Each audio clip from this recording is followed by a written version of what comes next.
January 4th, Daily Devotional, titled Lift Him Up, written by Ellen G. White, Equal with the Father.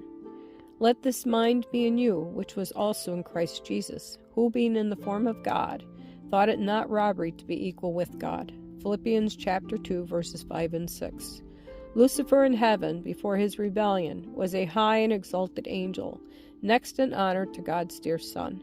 His countenance, like those of the other angels, was mild and expressive of happiness. His forehead was high and broad, showing a powerful intellect.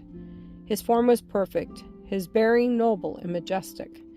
A special light beamed in his countenance, and shone around him brighter and more beautiful than around the other angels. Yet Christ, God's dear Son, had the preeminence over all the angelic host. He was one with the Father before the angels were created. Lucifer was envious of Christ, and gradually assumed command which devolved on Christ alone. The great Creator assembled the heavenly host, that he might in the presence of all the angels confer special honor upon his Son. The Son was seated on the throne with the Father, and the heavenly throne of holy angels was gathered around them. And the Father then made known it was ordained by himself that Christ his Son should be equal with himself, so that wherever was the presence of his Son, it was as his own presence.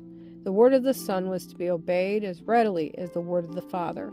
His Son he had invested with authority to command the heavenly host. Especially was his Son to work in union with himself in the anticipated creation of the earth and every living thing that should exist upon the earth.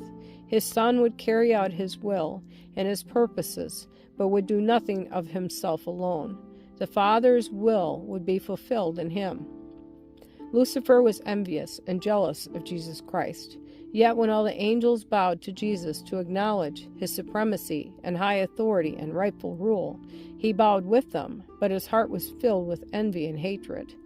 Angels that were loyal and true sought to reconcile this mighty, rebellious angel to the will of his Creator. They justified the act of God in conferring honor upon Christ, and with forcible reasoning sought to convince Lucifer that no less honor was his now than before the Father had proclaimed the honor which he had conferred upon his Son. They clearly set forth that Christ was the Son of God, existing with him before the angels were created, and that he had ever stood at the right hand of God, and his mild, loving authority had not heretofore been questioned, and that he had given no commands but what it was joy for the heavenly host to execute. They urged that Christ receiving special honor from the Father in the presence of the angels did not detract from the honor that Lucifer had heretofore received. The angels wept. They anxiously sought to move him to renounce his wicked design and yield submission to their Creator, for all had heretofore been peace and harmony. Lucifer refused to listen.